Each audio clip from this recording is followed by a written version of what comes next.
जय हिंद, जय भारत, नमस्कार सभी साथियों का हार्दिक स्वागत है आप सभी के अपने YouTube channel maths by RS Rathore पे। तो अब तक अपनी जो है वो प्रतिशत की बेसिक चीजें जो है वो चल रही है और बेसिक लगभग समाप्त तो हो चुका है। और अब जो है हम टाइप वाइज क्वेश्चंस पे चल रहे हैं, जिसमें कुछ बेसिक टाइप के क्वेश्चन मैंने आपको करवा दिए थे और एक क्वेश्चन आपको दिया हुआ था लास्ट क्लास में। अब आज इसके बाद की जो चीजें हैं वो चलेगी और प्रतिशत का जो चैप्टर है वो बहुत ही इम्पोर्टेंट रहने वाला है, क्योंकि अर्थमेटिक में जिसका परसेंट अच्छा है वो बाकी सारी चीजें ऑटोमेटिकली मैनेज कर लेगा। क्लियर। और क्लासें थोड़ी सी हो सकता है ज्यादा हो जाए, लेकिन कंटेंट में इससे बाहर कुछ भी नहीं जाने वाला है। सारी की सारी चीजें इसी में से आने वाली है। एग्जाम में आपको इससे बाहर देखने को कुछ भी नहीं मिलेगा। बस क्लासों को आराम से समझना है, कॉन्सेप्ट क्लियर करते जाना है। उसके बाद में आप चाहे बुक के लगाओ या आप चाहे प्रीवियस ईयर क्वेश्चन लगाओ, सभी के सभी क्वेश्चन आपसे इजीली हो जाएंगे।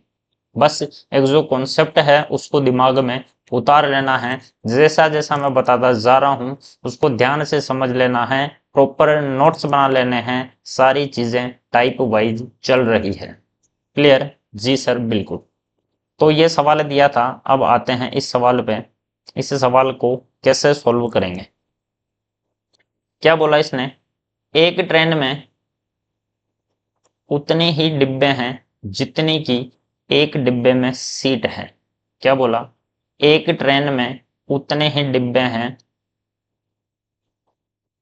एक ट्रेन में उतने ही डिब्बे हैं जितनी की डिब्बे हैं जितनी की क्या है, एक डिब्बे में सीट। यानी डिब्बों की जो संख्या है, ट्रेन में डिब्बों की जो संख्या है वो एक डिब्बे में जितनी सीटें हैं उसके बराबर है। एक डिब्बे में सीटों के बराबर है। एक डिब्बे में सीटों की संख्या के बराबर है। क्लियर। हाँ सर, बिल्कुल। यदि एक डिब्बे में 15 व्यक्ति हैं और वह अपनी क्षमता का 55.55% क्या है, 55.55% भरा हुआ है। यहां पे लिख देता हूं मैं, 55.55% भरा है। तो रेलगाड़ी में कितने अधिकतम आदमी आ सकते हैं यदि उसकी 22.22% सीट खाली रहे। एक डिब्बे में 15 आदमी हैं और वह अपनी क्षमता का कितना भरा है, 55.55% भरा है। 15 व्यक्तियों की वजह से 55.55% भरा है। 55.55 का मतलब क्या होता है, 55.55% में 11 है तो बटे में आएगा 9। 5 का टेबल है, 5 बार है तो ऊपर आएगा 5। क्लियर। जी सर। यह है एक डिब्बे का सीन। एक डिब्बा जो है वो 55.55 यानी 5/9, यानी अगर डिब्बे में टोटल सीटें 9 हैं तो उसमें से 5 भाग जो है वो भरा हुआ है। टोटल भाग अगर 9 का है, उस 9 में से 5 भाग भरा हुआ है। क्लियर। इसको ध्यान से समझते जाना। और जिनको ये बात समझ में नहीं आई 55.55 कहां से आया 5/9, तो वो बिल्कुल स्टार्ट वाली क्लास से जाकर देखें, बीच में नहीं जुड़ना है प्रतिशत में, क्योंकि इसमें इससे पहले जो है वो काफी इंपॉर्टेंट ये दशमलव वाले प्रतिशत 5/9 ये जो है ये मैं पीछे बता चुका हूं। तो जो बीच में जुड़ रहे हैं वो बीच में ना जुड़े, शुरू से जाके क्लास देखें, वरना उनको ये 55.55 5/9 समझ नहीं आएगा। पहले बता देता हूँ। क्लियर। जी सर। एक डिब्बा कितना बड़ा है, 55.55% यानी 5/9, यानी डिब्बे में, एक डिब्बे में टोटल सीट 9 भाग में है, उसमें से 5 भाग भरे हुए हैं। और भरे क्यों हैं, क्योंकि 5 भाग पर कितने व्यक्ति बैठे हैं, 15 व्यक्ति बैठे हैं। 5 भाग को भरा किसकी वजह से है, 15 व्यक्तियों की वजह से 5 भाग भरा हुआ है। 5 की वैल्यू है 15, 5 की वैल्यू है 15, 5 की वैल्यू है 15 व्यक्ति, तो 9 की वैल्यू कितनी हो जाएगी सर? 5 का 3 गुना है 15, 5 का 3 गुना है सर 15 व्यक्ति, तो 9 का 3 गुना कितना हो जाएगा सर? 27 व्यक्ति। यानी 5 भाग भरा है, 5 भाग भरा क्यों है? 15 व्यक्तियों की वजह से भरा है। क्लियर है? 5 की ओरिजिनल वैल्यू 15 है, तो एक डिब्बे में टोटल सीट कितनी है? 9 की ओरिजिनल वैल्यू 27 हो जाएगी। यानी एक डिब्बे में, एक डिब्बे में, एक डिब्बे में कुल सीट कितनी है? एक डिब्बे में कुल सीट है सर 27। एक डिब्बे में कुल सीट कितनी है सर? एक डिब्बे में टोटल जो सीट है वो है 27। क्लियर? जी सर, बिल्कुल। अब एक डिब्बे में जितनी सीट हैं उतने ही ट्रेन में डिब्बे हैं। ये पहली लाइन लिखी हुई है, एक रेल में उतने ही डिब्बे हैं जितनी एक डिब्बे में सीट हैं। यानी एक डिब्बे में सीट है 27, तो ट्रेन में डिब्बे भी कितने हैं सर? ट्रेन में डिब्बे भी हो जाएंगे 27, डिब्बे भी हो जाएंगे ट्रेन में 27। एक डिब्बे में 27 सीटें हैं, तो मुझे बताओ 27 डिब्बों में कितनी सीटें हो जाएगी? 27 डिब्बे में कुल सीट कितनी होगी सर? एक डिब्बे में 27 सीट हैं, तो 27 डिब्बों में सीटें हो जाएगी सर 27 इंटू 27। हो जाएगी? जी सर, बिल्कुल हो जाएगी। फिर से समझना, इस क्वेश्चन को फिर से रिपीट कर दूंगा मैं, ध्यान से समझते हुए जाना। क्या बोला? एक ट्रेन में उतने ही डिब्बे हैं जितनी एक डिब्बे में सीट हैं। पहली बात ये। जी सर, बिल्कुल। एक डिब्बा कितना भरा है? 55.55% भरा है। 55.55% भरा है एक डिब्बा। यानी डिब्बे में अगर टोटल सीट है 9, 9 में से 5 सीट भरी हुई है, और 5 पर कितने व्यक्ति बैठे हैं सर? 15 व्यक्ति बैठे हैं। 15 व्यक्ति बैठे हैं। जी सर, बिल्कुल। 5 की वैल्यू है 15, तो टोटल 9 की वैल्यू हो जाएगी 27। यानी डिब्बे में टोटल सीट है सर 27। क्लियर? जी सर। अब मुझे पता चला कि एक डिब्बे में कुल सीट है 27। एक डिब्बे में जितनी सीटें हैं उतने ही ट्रेन में डिब्बे हैं, तो डिब्बों की संख्या भी हो जाएगी 27। बिल्कुल हो जाएगी। अब एक डिब्बे में कुल सीट है 27, तो मुझे बताओ पूरी ट्रेन 27 डिब्बों में कुल सीट कितनी होगी सर? 27 इंटू 27 हो जाएगी टोटल सीटें। क्लियर? जी सर। अब क्या बोला? तो रेल में कितने अधिकतम आदमी आ सकते हैं यदि उसकी 22.22 सीट खाली रहे? 22.22 का मतलब क्या होता है? ये होता है सर 2/9। यानी पूरी ट्रेन में टोटल सीट हैं अगर 9, तो उसमें से खाली कितनी रहनी चाहिए? उसमें से सर खाली रहनी चाहिए, एम्प्टी सीट रहनी चाहिए 2। एम्प्टी सीट रहनी चाहिए 2।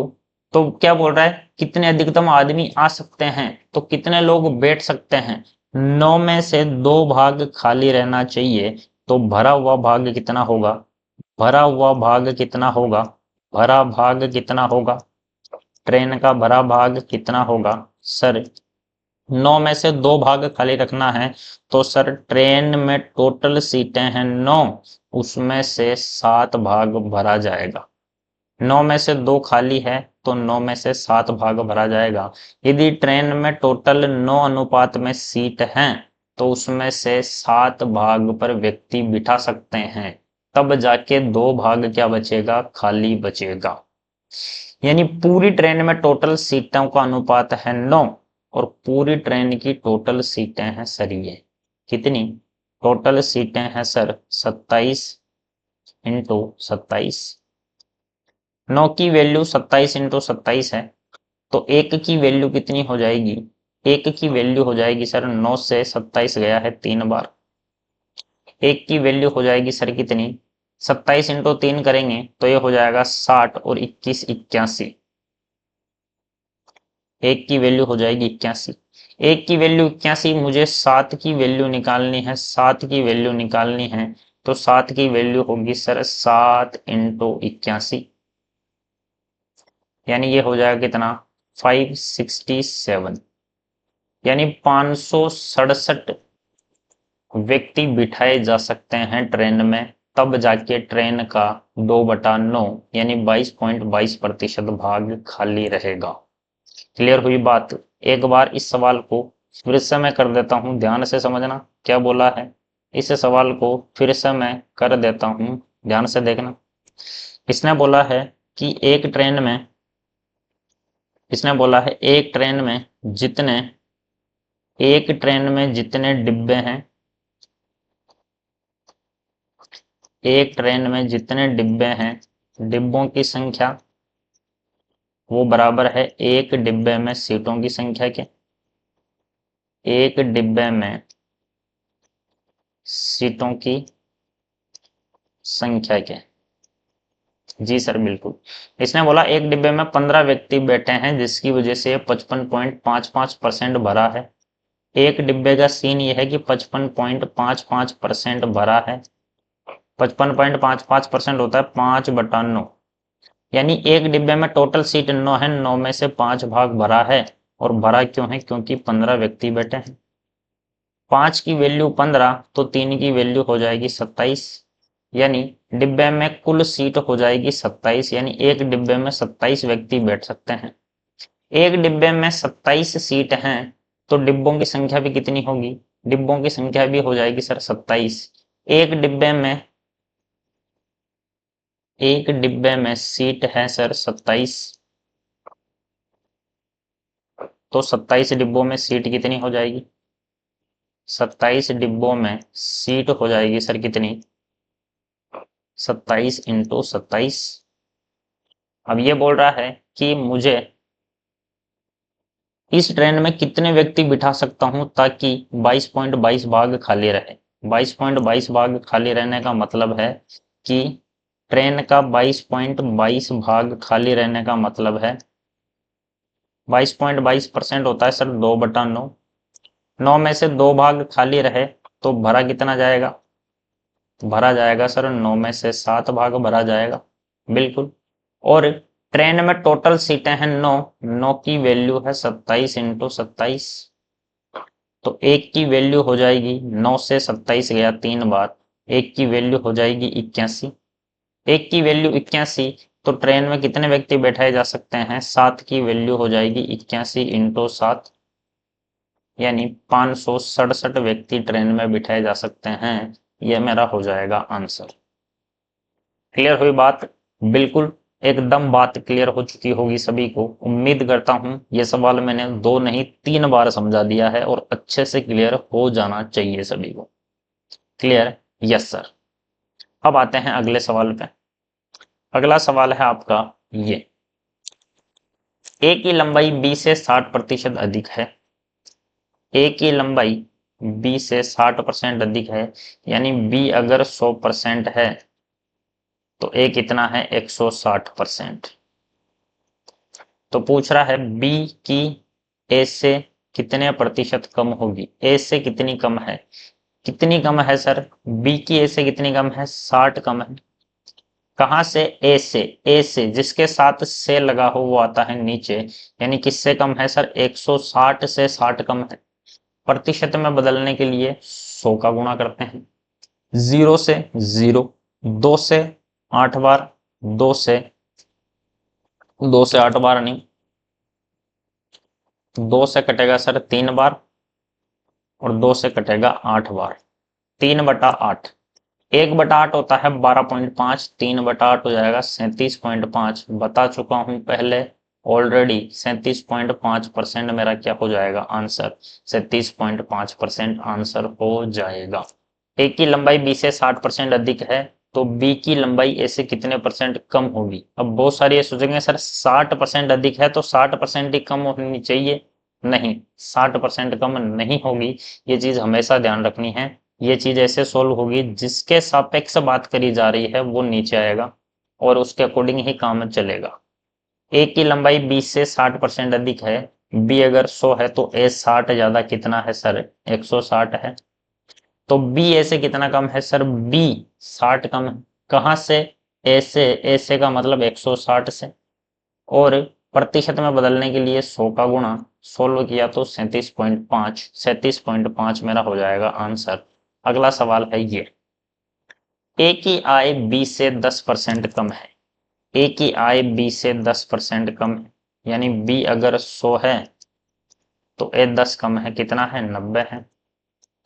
तो पूछ रहा है बी की आय ऐसे कितने परसेंट अधिक होगी। बी ऐसे कितना अधिक है सर, बी ऐसे कितना अधिक है सर, 10 अधिक है। कहां से, ऐसे, ऐसे इंटो क्या 100, 0 से 0 गया, 1/9 बटे में 9, तो प्रतिशत में 11, 11.11% अधिक होगी, 11.11% मेरा हो जाएगा आंसर। 11.11% मेरा हो जाएगा एकदम राइट आंसर। क्लियर, जी सर बिल्कुल। अगला सवाल है ये, अब यहां पे दो सवाल हैं, इनको बिल्कुल ध्यान से समझना, 26 और 27। ए अपनी आय का 20% शिक्षा पर, 30% किराए पर और 10% भोजन पर, यदि अब उसके पास 16,000 रुपए बचे तो उसकी आय क्या थी। आपको पता है टोटल आय कितनी मानते हैं सर, टोटल आय जब यहां पर कोमा और इस प्रकार दिया हो तो ये सवाल इस तरीके से सोल्व होगा कि एक की कुल आय मैंने कितनी मान ली, कोई भी संख्या अपने आप में होती है सर 100%, उसमें से उसने खर्च कर दिया किस किस प्रकार, 20% तो कर दिया है शिक्षा पर, ये क्या है शिक्षा पर,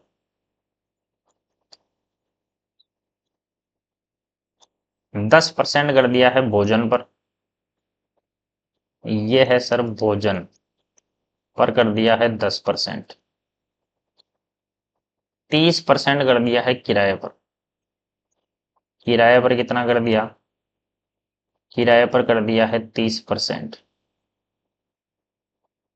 अब उसके पास कितना बचा, अब उसके पास बचा है सर कितना, 20 और 10 30 और 30 60, 100 में से 20 30 और 30 60 गया, 100 में से 60 गया तो उसके पास शेष कितना बचा है, 100 में से 60 गया तो 40% बचा है, और बचा कितना है 16,000 रुपए, यानी शेष बचा है 40%, और 40% की वैल्यू दी है 16,000 रुपए। 0 से 0 गया, 4 से 16 4 बार, 2 0 जैसे के जैसे, 1% की वैल्यू है कितनी 400। उसने पूछा है उसकी आय, आय है 100%, एक की वैल्यू 400 तो 4 की वैल्यू 400 इंटू 100 कितनी हो जाएगी, उसकी टोटल आय कितनी थी 40,000, 40,000 मेरा हो जाएगा एकदम सही आंसर, 40,000 हो जाएगा आपका एकदम राइट आंसर। क्लियर हुई बात, यस सर। जब यहाँ पे कोमा और इस प्रकार दिया हो तो ये सवाल इसी तरीके से सोल्व करना है आपको, एज इट इज जैसा का जैसा। क्लियर, जी सर। एक दूसरा सवाल है इसके जैसा सेम टू सेम, ये देखो, ये अपनी आएगा 20% भाग शिक्षा पर, शेष का 20% किराए पर, शेष का 10% भोजन पर, यदि अब उसके पास 5760 रुपए बचे तो उसकी आय क्या थी। अब यहाँ पे जब शेष का दिया हुआ है तो इस तरीके से नहीं जाना है।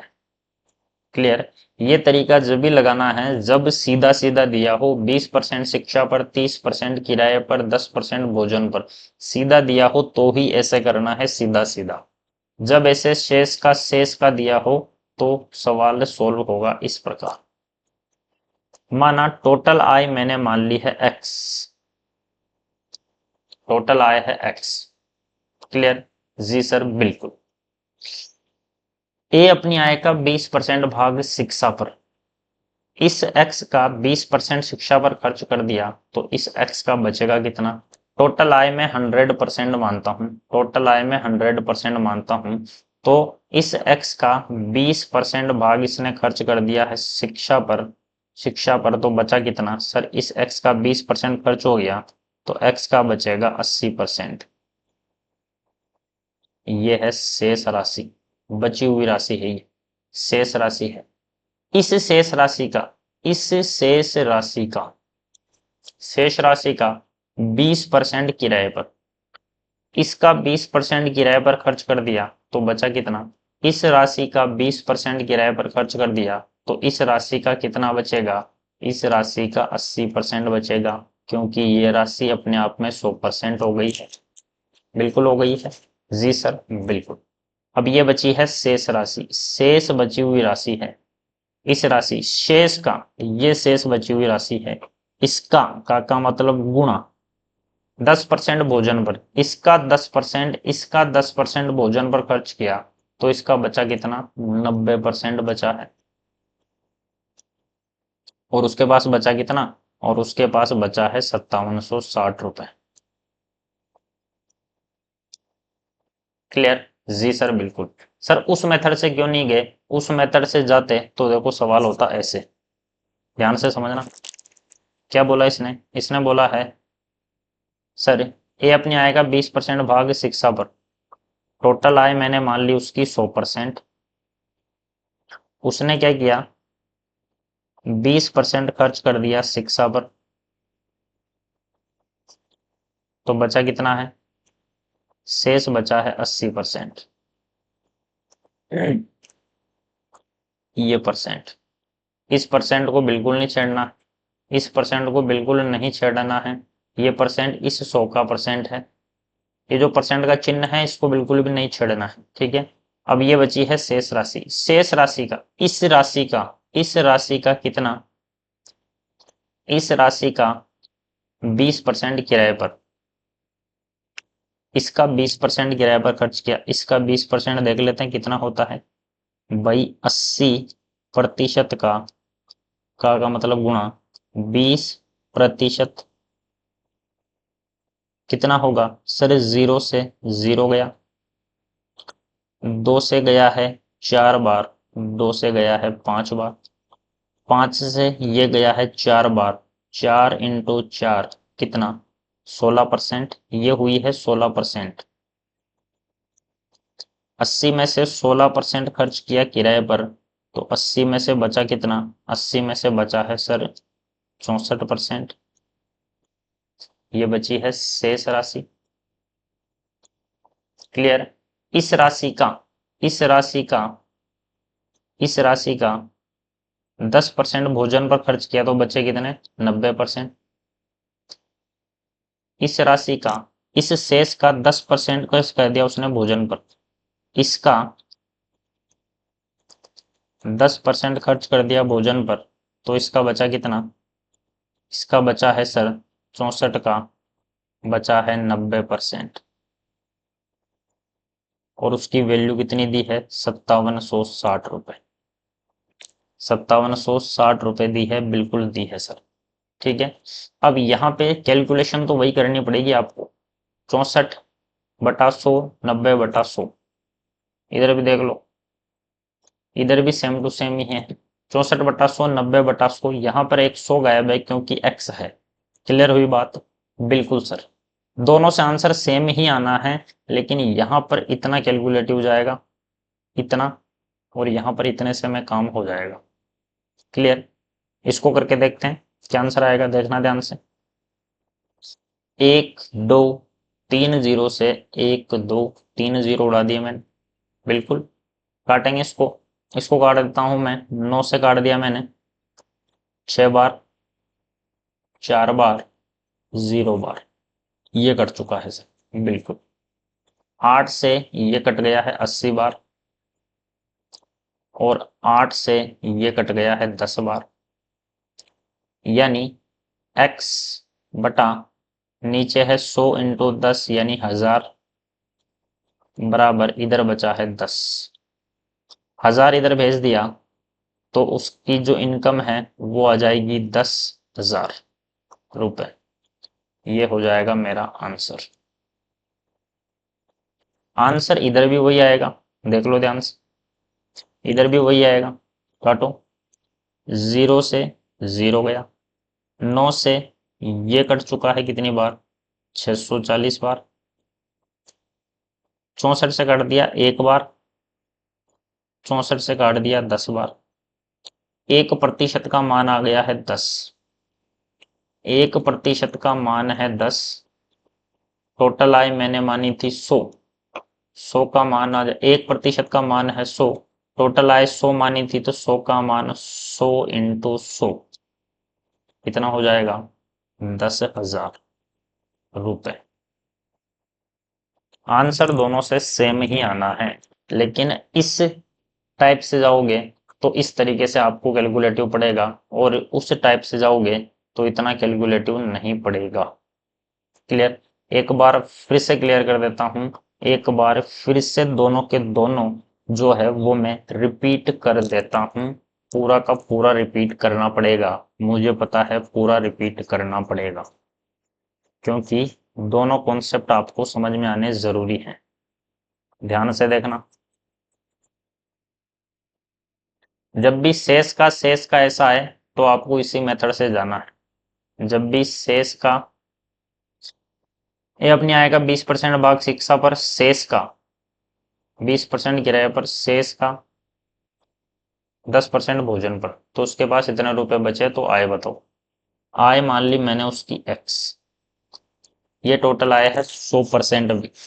इसका 20% शिक्षा पर खर्च किया, तो इसका बचा कितना? इसका बचा सर 80%। यह है शेष राशि। अब ये 100% के बराबर हो गई है। ये राशि अब 100% के बराबर हो गई है अपने आप में। क्लियर है? जी सर बिल्कुल। इसका 20% किराए पर, तो ये राशि 100% है, इसका 20% किराए पर खर्च हो गया, तो इसका बचा 80%। बचा हुआ क्यों निकाल रहा हूं? क्योंकि बची हुई राशि की वैल्यू दी हुई है। 80% बचा, ये है शेष। इस शेष राशि का 10% भोजन पर, इस शेष राशि का इसका 10% भोजन पर, तो इसका बचा सर 90%। और इसकी वैल्यू दी है, बचा कितना है उसके पास? अब 5760 रुपए। अब इसको काटेंगे तो 1 2 3 0 कट गए, 1 2 3 0।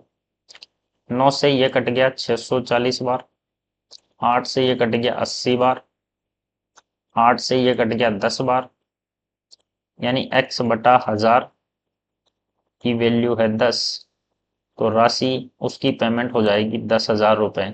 10,000 रुपए मेरा हो जाएगा एकदम राइट आंसर। क्लियर हुई बात? जी सर बिल्कुल।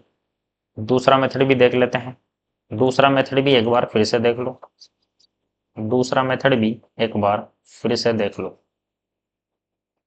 दोनों में फर्क कोई नहीं है, चीज एक दूसरे से जुड़ी हुई है, लेकिन आना आपको जरूरी है दोनों के दोनों मेथड। ध्यान से समझना। इससे क्यों नहीं किया? एक ही आया है 100%, उसका 20% शिक्षा पर खर्च किया, तो बचा कितना? तो इसके पास बचा है सर 80%। इसका 20% भोजन पर खर्च किया, तो इसका कितना बचेगा? इसका शेष बचेगा सर 80% का, 80% बचेगा सर। ये बची हुई राशि है। इस बची हुई राशि का 10% किस पर खर्च किया? 10% भोजन पर खर्च किया।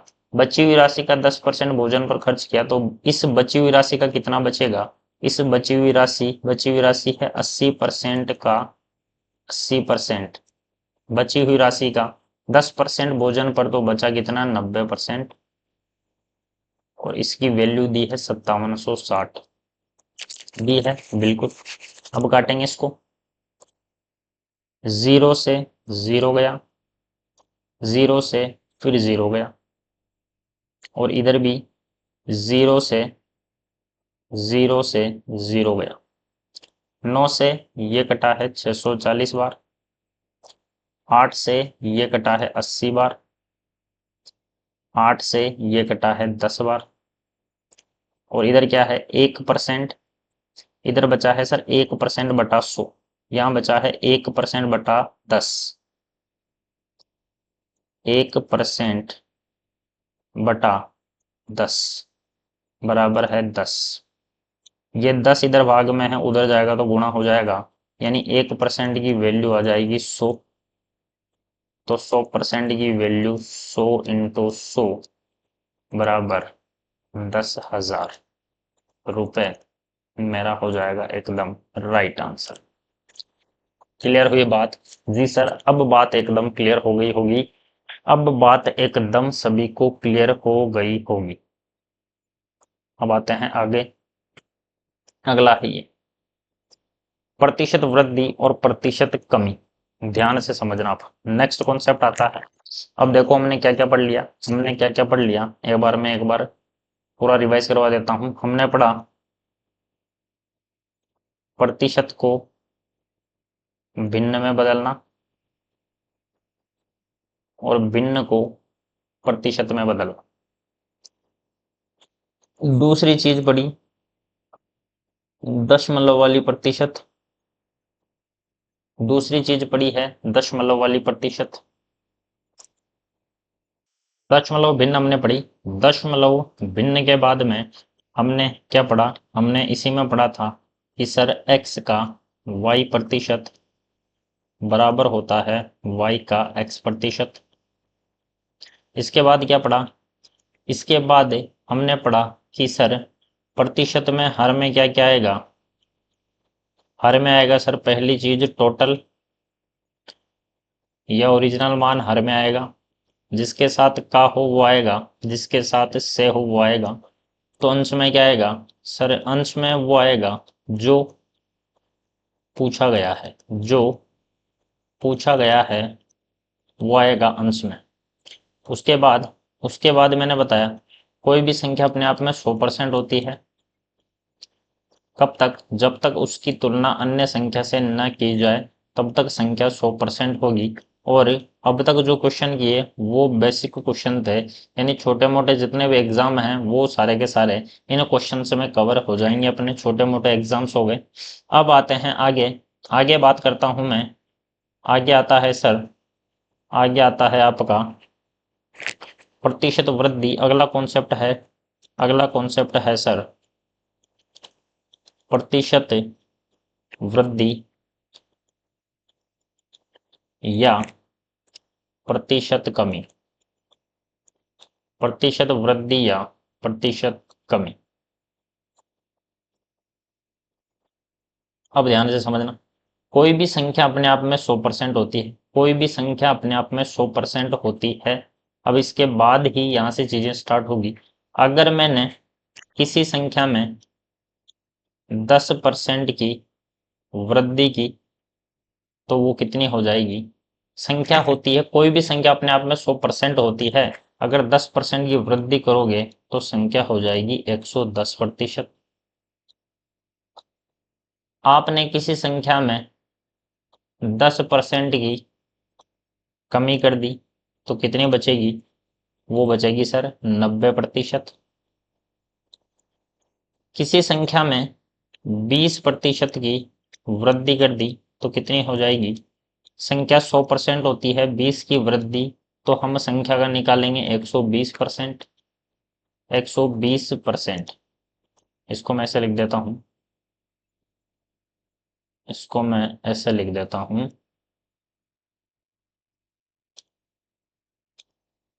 110%, 90%, 120%।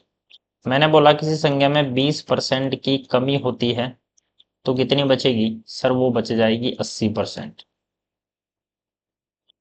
मैंने बोला किसी संख्या में 30% की वृद्धि हुई तो संख्या कितनी हो जाएगी, तो सर संख्या हो जाएगी 130%। किसी संख्या में 30% की कमी हुई तो कितनी बचेगी, 30% की कमी तो बचेगी सर 70%। किसी संख्या में 40% की वृद्धि तो कितनी हो जाएगी 140%। किसी संख्या में 50% की कमी तो संख्या कितनी बचेगी सर, 50% ही बचेगी, क्योंकि संख्या 100% होती है, उसमें से 50% की कमी कर दी तो 50% बचेगी। मैंने बोला 40% की कमी कितनी बचेगी सर, 60% बचेगी। मैंने बोला किसी संख्या में 5% की वृद्धि हुई तो कितनी हो जाएगी सर? 105% हो जाएगी। मैंने बोला किसी संख्या में 100% की वृद्धि हुई, 100%, कोई संख्या अपने आप में 100% होती है, उसमें 100% की वृद्धि कर दी, पूरी की पूरी वृद्धि कर दी, तो संख्या हो जाएगी 200%। मैंने बोला संख्या में 200% की वृद्धि हुई, संख्या अपने आप में 100% होती है, उसमें 200 की वृद्धि कर दोगे तो वो हो जाएगी 300%। मैंने बोला संख्या में वृद्धि कर दी है मैंने 150% की, 100 में 150 की वृद्धि तो कितनी हो जाएगी? 250%। मैंने बोला संख्या में 300% की वृद्धि हो गई तो कितनी हो जाएगी सर? 100 पहले थी, 300 की वृद्धि हो गई तो कितनी हो जाएगी? 400% हो जाएगी। यानी वृद्धि आपको इस प्रकार करनी है, कब? जब दरें साधारण हो। कब करनी है? जब साधारण दरें हो, जब साधारण प्रतिशत हो। साधारण प्रतिशत का मतलब 10%, 20%, 30%, अभी वो भी आएगा 11.11%, 33.33%, वो भी आएगा। लेकिन जब सीधी हो तो सीधी ही वृद्धि करनी है अपने को। अब सवाल कैसा आएगा सर? सवाल ऐसा आएगा, ऐसा। 600 में 10% की कमी के बाद परिणामी संख्या क्या होगी?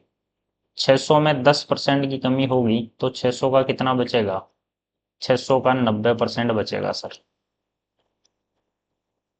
और परिणामी संख्या क्या आ जाएगी? 2 जीरो से 2 जीरो गया, और 6 इंटू 9 54, और जीरो जैसा का जैसा 540, 540 हो जाएगा एकदम सही। कोई भी संख्या अपने आप में 100% होती है, इसने बोला 10% की कमी हो गई तो बचा कितना? 90% बचा है। बस 600 का 90% निकालना है। आइए आंसर। अगला सवाल है ये, 800 में 10% की वृद्धि के बाद परिणामी संख्या क्या होगी? 800 में 10% की वृद्धि करी तो कितना हो गया? 800 का 110% निकालना है सर।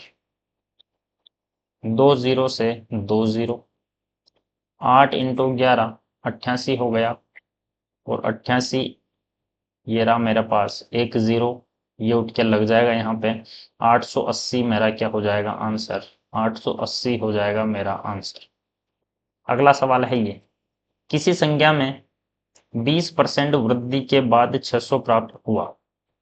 अब देखो फॉर्मेट क्या है, प्रतिशत वृद्धि और प्रतिशत कमी का फॉर्मेट क्या है? प्रतिशत कमी और प्रतिशत वृद्धि का फॉर्मेट ये है।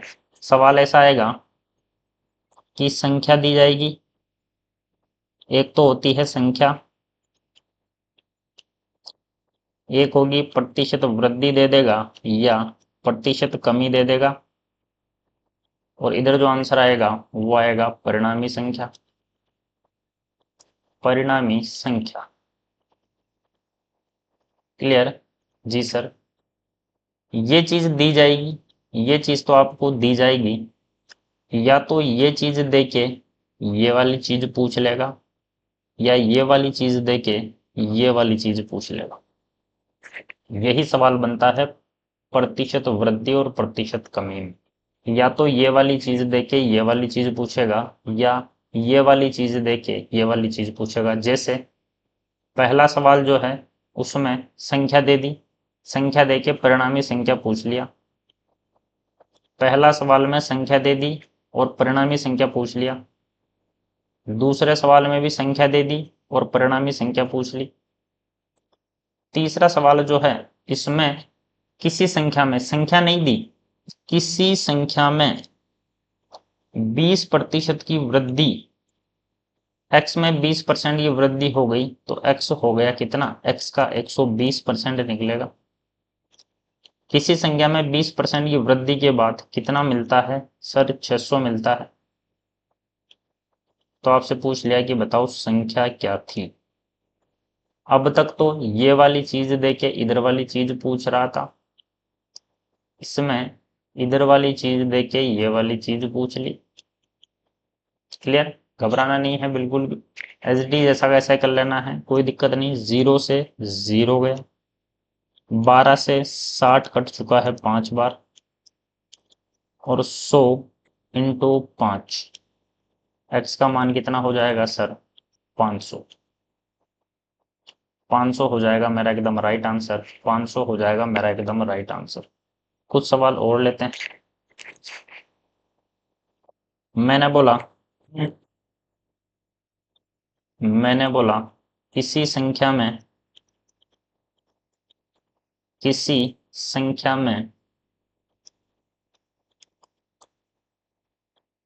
30% की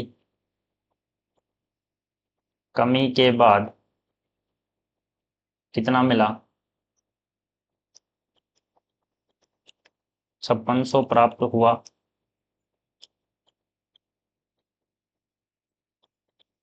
तो मूल संख्या बताओ क्या थी? तो मूल संख्या क्या थी? किसी संख्या में 30% की कमी, 30% की कमी मतलब बचा कितना? इसका 70% बचेगा। और किसी संख्या का 70% का मान दिया हुआ है 5600। किसी संख्या में 30% की कमी यानी 70% की वैल्यू दी है कितनी? 5600।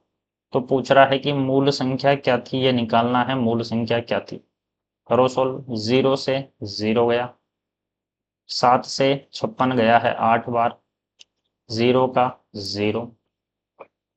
100 इधर भाग में है, उधर जाके हो जाएगा गुणा, यानी जो संख्या थी वो कितनी हो जाएगी? 80 इंटू 100, 8000। संख्या थी 8000। ये मेरा हो जाएगा सर आंसर। अगला सवाल।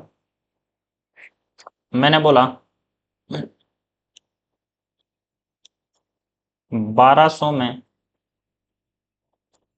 1200 में मैंने कर दी 30% की कमी। तो बताओ परिणामी संख्या क्या होगी? परिणामी संख्या बताओ। तो सर 1200 में 30% की कमी कर दी तो 1200 का कितना बचेगा? 70% बचेगा। 2 0 से 2 0 गया, 12 इंटू 7 होता है 84। 0 का उठ के आ जाएगा 0। 840 will be your right answer. 840 आपका हो जाएगा एकदम सही जवाब। अगला सवाल है ये। किसी संख्या में मैंने दिया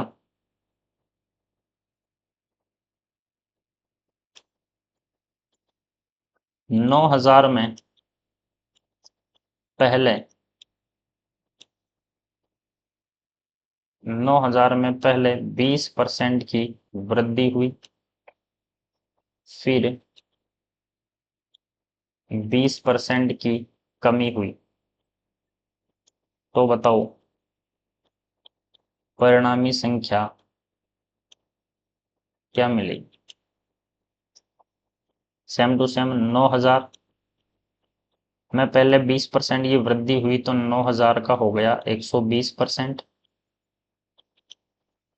फिर 20% की कमी हुई तो बचा कितना सर? 80% बचा है। ये निकालना है।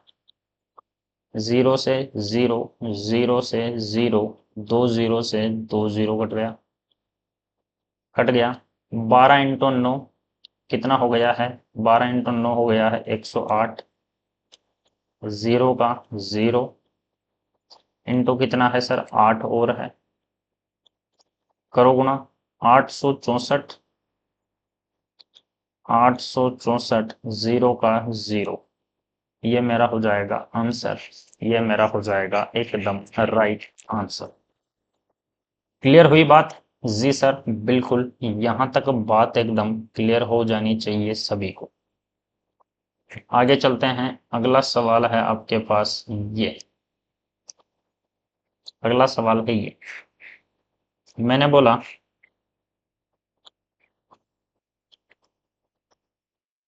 किसी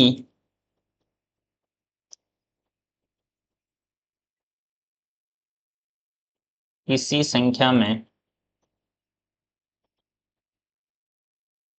पहले 10% की वृद्धि हुई,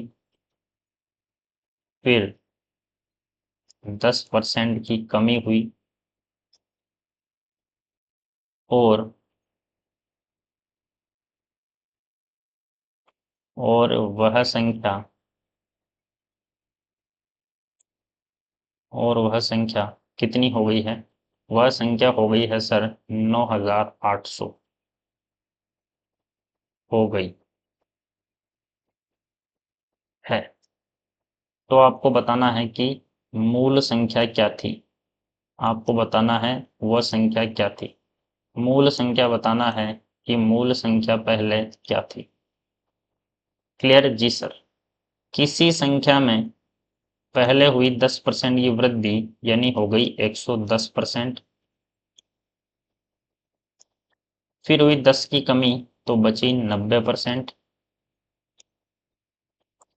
और वह संख्या कितनी हो गई? 9800 हो गई। काटो सर। 2 जीरो से 2 जीरो गया। 11 से ये कट चुका है कितनी बार? 1 11 11 8 11 88। 9 का भाग 18 में जाता है 2 बार। x बटा 10,000 बराबर 2। 10,000 भेज दो ऊपर, 10,000 भेज दो उधर उधर। इधर है भाग में, उधर जाके हो जाएगा गुणा। x की वैल्यू 2 इंटू 10,000 का मतलब 20,000 आंसर हो जाएगा। 20,000 आपका एकदम राइट आंसर हो जाएगा। 20,000 एकदम राइट आंसर हो जाएगा। अगला है ये। मैंने बोला 1500 में पहले हुई 20% की कमी, फिर हुई 40% की वृद्धि। आपको बताना है परिणामी संख्या क्या मिलेगी। आपको बताना है परिणामी संख्या क्या मिलेगी। एक सवाल है ये। अगला सवाल है ये। किसी संख्या में पहले हुई है 20% की वृद्धि, फिर हुई 20% की कमी, और वह संख्या कितनी हो गई है? 4000 हो गई है। तो आपको बताना है कि संख्या क्या थी। संख्या क्या थी। अगला सवाल है ये।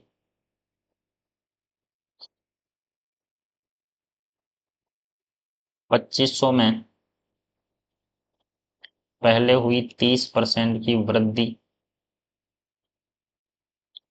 फिर हुई 30% की कमी, तो बताना है परिणामी संख्या क्या होगी। और आपको बताना है 20,000 में, आपको बताना है 20,000 में पहले हुई 10% की वृद्धि, फिर हुई 10% की कमी, फिर हुई 20% की वृद्धि। बताना है परिणामी संख्या क्या होगी। क्लियर हुई बात। ये सारे क्वेश्चन आपके लिए हैं। इन सारे क्वेश्चंस का आंसर आप लोगों को करना है। कर लोगे? कर लोगे? बिल्कुल उम्मीद करता हूं कि सभी लोग इन सभी क्वेश्चंस का आंसर कर देंगे। ठीक है। तो इसके बाद जो है, अब अगला जो कॉन्सेप्ट आता है, अगला कॉन्सेप्ट कौन सा आता है?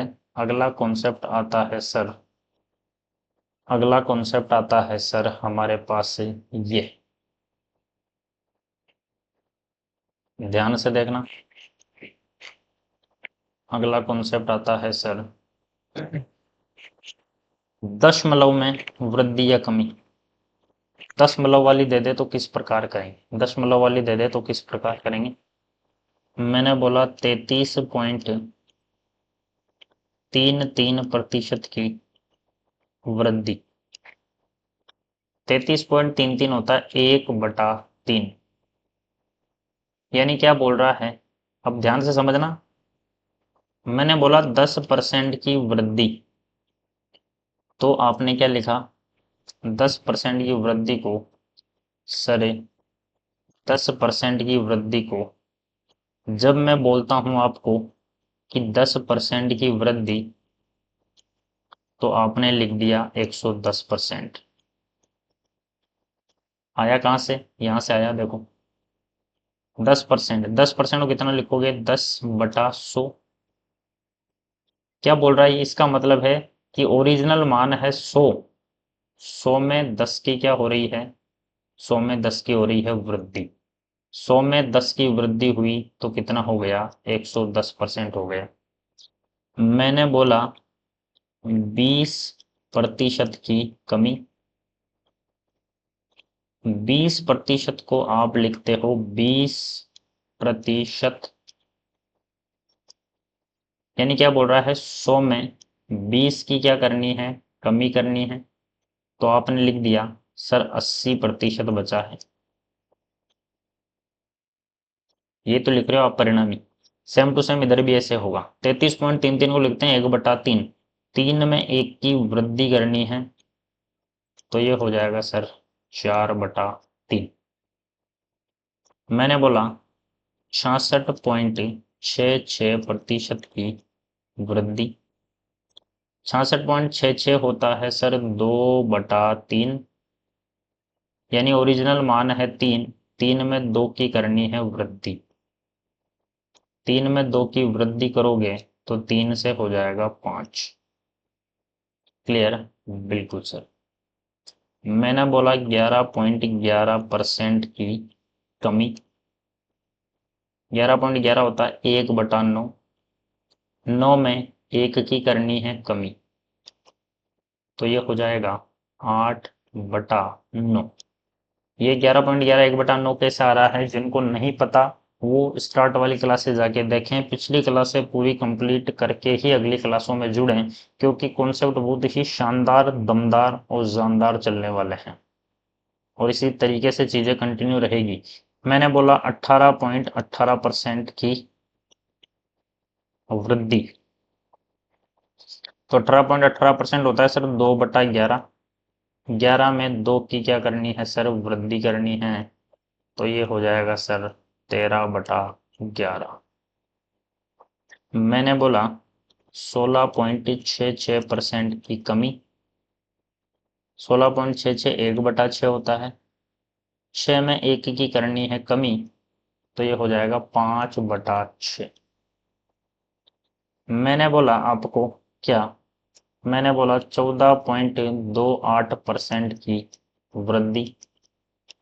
14.28 होता है 1/7, यानी 7 में 1 की करनी है वृद्धि, तो ये हो जाएगा 8/7। मैंने बोला 44.44% की कमी। ये होता है सर 4/9। 9 में 4 की करनी है कमी, तो ये हो जाएगा सर 5/9। क्लियर हुई बात, जी सर बिल्कुल, बात एकदम क्लियर हो गई होगी। तो इनका आपको बताना है 12.5% की कमी की भिन्न क्या बनेगी। 12.5% की भिन्न क्या बनेगी, मैंने बोला 7.14% की भिन्न क्या बनेगी, वृद्धि कर दी। 16.66% की वृद्धि कर दी। 8.33% की वृद्धि कर दी, क्या बनेगी। 12.5 होता है 1/8। 8 में 1 की कमी, तो यह बचेगा 7/8। ये होता है 1/14, 14 में 1 की वृद्धि तो 15/14। ये होता है 1/6, 6 में 1 की वृद्धि तो 7/6। ये होता है 8.33 यानी कितना 1/12, 12 में 1 की वृद्धि तो 13/12। आगे आते हैं, इन पर रिलेटेड प्रश्न भी इसी प्रकार आएंगे। आपको बोला 120 में 33.33% की वृद्धि के बाद संख्या क्या मिलेगी। वृद्धि के बाद संख्या ज्ञात करो। 13.33 होता है 1/3, 3 में 1 की करनी है वृद्धि तो वृद्धि के बाद आएगी 4/3, यानी 120 का 4/3 निकालना है। 3 से ये गया 40 बार, 40 इंटू 4 हो जाएगा 160, will be your right answer. अगला है ये, मैंने बोला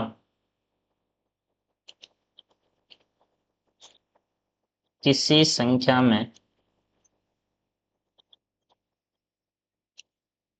पहले 16.66% की कमी हुई, फिर 12.5% की वृद्धि हुई, तो वह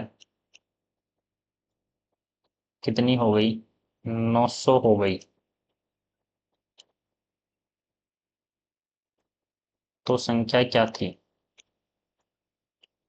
संख्या क्या थी। इसी संख्या में 16.66 की कमी, 16.66 होता है 1/6, 6 में 1 की कमी तो बचा कितना 5/6। 12.5 की वृद्धि, 12.5 होता है 1/8, 8 में 1 की वृद्धि तो 9/8। परिणामी संख्या हो गई है 900।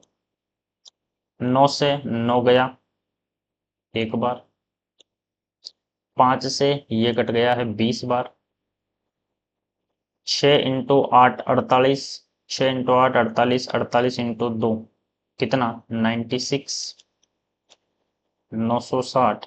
x का मान आ जाएगा 960। 960 मेरा एकदम सही आंसर है, 960 एकदम सही आंसर होने वाला है। क्लियर हुई बात। जी सर बिल्कुल।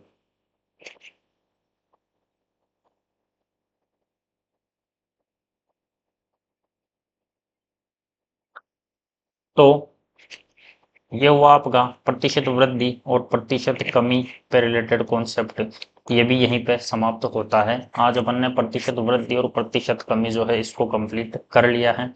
आगे के कॉन्सेप्ट इसी प्रकार चलते रहेंगे, जुड़े रहेंगे बिल्कुल कंटिन्यू सभी के सभी साथी लोग। आज के लिए इतना ही, मिलते हैं अगली क्लास में। धन्यवाद। जय हिंद, जय भारत।